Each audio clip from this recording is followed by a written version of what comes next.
All right, welcome everybody. We are with the mad scientist of real estate, Mr. Neal Bawa. Neal has always been a great friend of PREIshare, and we are attending the best ever conference, which actually last year we were here because of Neal's recommendation to be here. So Neal, thanks for joining us. Yeah, thanks for having me. This is an incredible conference, and I think the PREIshare product, and the service that you guys offer is so unique that it's, I said to Christian a little over a year ago, it's criminal. You guys are like 20 minutes away from where this conference is held.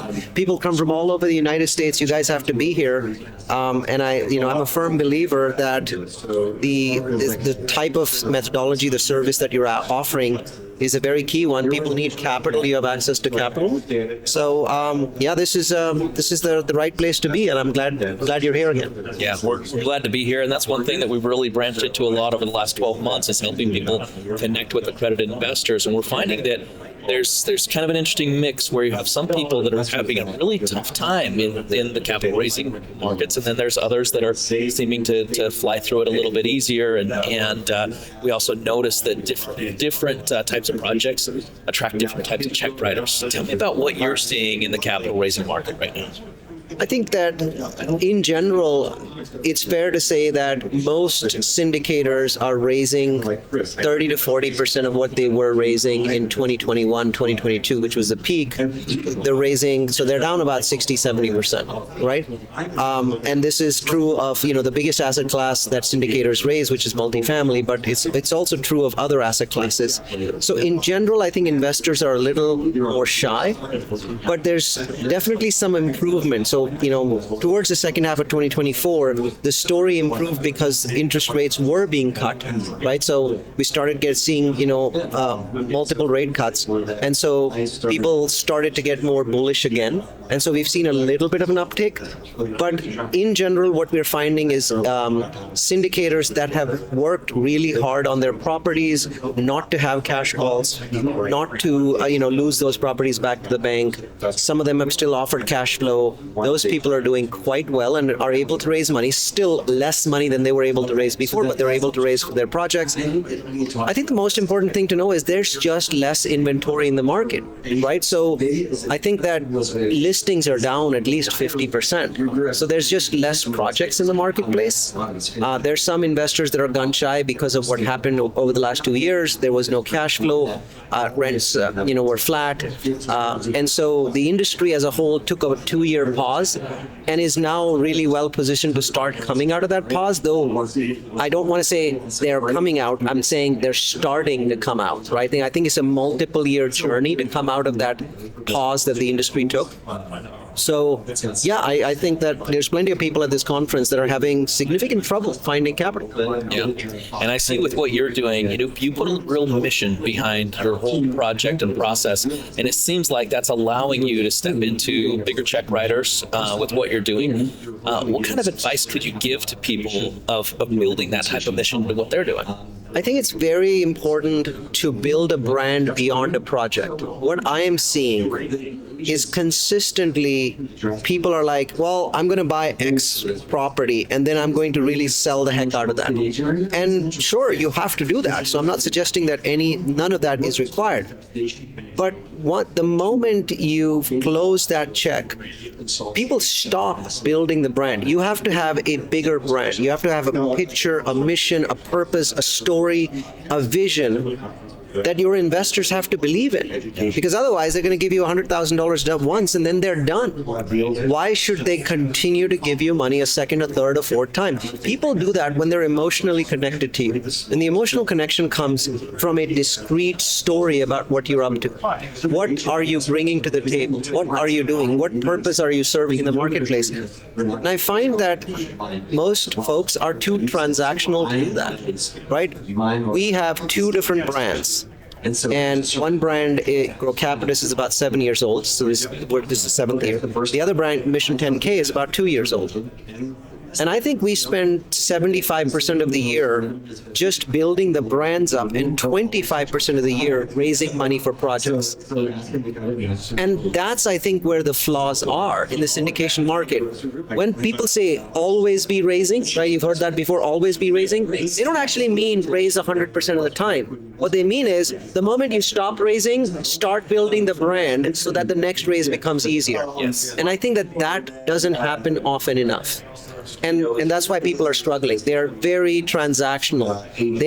They maybe have sold people on this one property, but you never do that. People should invest with you because they believe in you, your process, your systems, your beliefs, and your vision, not the property. If they're investing in a property, you need to make a pivot to the way that you market to investors. Yeah, I know that when we talk about Michael Anderson, you were an investor with him back in the Real Source days. Yep. And he built that $1 billion of AUM off what he talks about I think 200 core investors that would invest on every single project that came out. People would wait for Michael Anderson's deals. I was one of those people, right? So I think that it becomes almost a natural thing. If you have money, it's like 100, project comes out and people give you that money. That's because people believed that Real Source would protect their money. And they believed in Michael Anderson's leadership over decades, right? So he's now a personal friend of mine, but back then, he wasn't a friend. He was just somebody that I looked up to. I said, this guy will protect my money. And to be honest, and I feel bad even saying this. Many times I gave money to Real Source without actually checking on the project. I was simply saying, I trust in these people. If these people think this is a good project, I think it's a good project. And everyone that's raising money needs to strive for that, right? That's where you need to go. And I just don't find people doing that. The moment they finish talking about a project, they're away. With our team, it never stops, right? So if you go and look at my social channels, you'll notice that there's a process, there's a system. On Mondays, we're going to post something about something that we're doing, maybe some equity raise, maybe it's some piece of land that we're selling. We flip a lot of land. It's very profitable to flip land because our developer division, we want to build 4 projects a year, but we'll put 8, 9, 10 projects in contract, and then we'll pick the 4 that are the easiest to build, and the remaining 6 we'll flip them.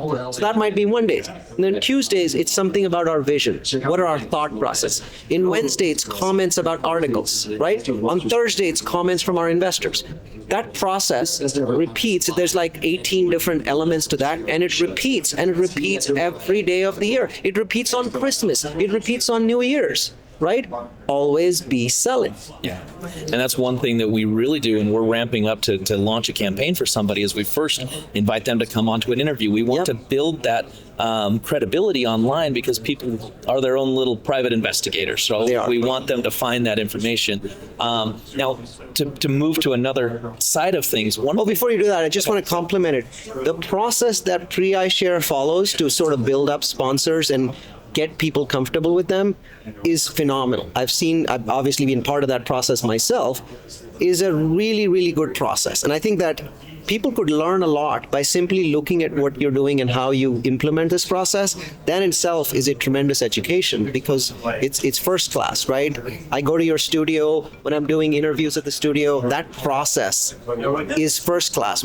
Some of the studios that I've had the highest number of views on my YouTube channel are the ones that I've done in your studios because it looks phenomenal, it feels phenomenal, the questions are professional, and that's what people are looking for because there's so much noise out there, right? So I think the process that you guys follow, I think, is a tremendous one. Yeah, we always like to give people that launch. Now, the other thing that we find lately is we're having to really encourage people and help them understand how to engage with retail investors that find them online. Is that because it was so easy to raise capital before that they didn't have to do that work, or is it just a learning curve that people are having to go through? I think it's a combination of both. It definitely was very easy to raise money in the 18 through 2022 timeframe. It was very, very easy to raise money. I mean, investors they were out with their checkbooks even before you opened your mouth. So it was a completely different time frame, and now it's much harder than normal, right? So they have 50 questions. What about interest rates? What's happening with the Fed? What's happening with the economy? What happened to the last 2 years? You guys didn't get rent growth. They have all these comebacks that take a lot of time to get around. So I think that a lot of syndicators are caught flat-footed because they thought that this concept of money raining on them would just continue. So in my mind, I think my belief is that 25% of the syndication industry will disappear between last year and this year, simply because these people didn't plan for the future. They didn't build databases of investors that were big enough. Or they're not out there continuously proving yourself again. This is like, Stephen Curry had 56 points in a basketball game last week, right? That was astonishing. But guess what? He starts at 0 for the Warriors again tomorrow, right? And that's something that people have to understand. You're starting at 0 every day. Yeah, absolutely. And we realize that it's a challenge, and we have to deal with it all the time of how do we get the right people in place to keep the message flowing out there, because even if somebody heard about you today, if they didn't take out action on it, they're seeing 5 other things that are very similar. You have to sift through the noise. Yes, and I think anything that you can do to help the investors to do that is useful. For example, this isn't something that I do because it's not as beneficial for me, but like mock underwriting sessions where you're like, okay, let's just take 3 properties that are on sale, and we figured out what the whisper price on each of these is. This one's $20 million whisper price, this one's 23, this one's 26. Let's just sit down and go through these, right? And try and figure out which one is actually the best property to buy. I'm not pitching anything. None of these are properties that I bought or have in contract. But I'm saying, let's actually go through this. People love that, right? Because it's like a Shark Tank situation where I've said, I don't like any of these. I didn't bid on any of them. But let's rank them and see which one is the best, relatively speaking. I think if syndicators were to do that and do that 4 times a year, so many people would show up, because then there's no pitch. But what you're doing is, by the end of that process, you're a trusted advisor. Right? Because you went through this entire process, didn't pitch anything. And that's the mistake. How many syndicators out there have webinars that have no pitch, right? We do 12 of them a year, right? We just did one. We had 1,400 people sign up for it. This webinar has no pitch. But it does have a pitch. And the pitch is simply this. I use data better than you do, and I have more resources to use that data better, and I have more resources to manage my property. This pitch comes across in a 70-slide deck that's about what's happening in the real estate market, what's happening in the multifamily market, what's happening in the economy. And it comes across fairly easily. I just find that people don't put the effort in. I'm paying an amazing PowerPoint designer, $80 an hour. She's also a researcher. So we'll sit down, we'll spend 4 or 5 hours, and then, we'll use ChatGPT to turn that into a project. She looks at it, she'll charge me 30, 40 hours. She'll come back with 70 slides, and we'll go over and we'll curate them and design of something that's very coherent, very beneficial. So I think education is a very big deal for investors, and they want to see education and pitches separated. I just don't see people doing that. The only time when syndicators want to educate people is when they have a deal.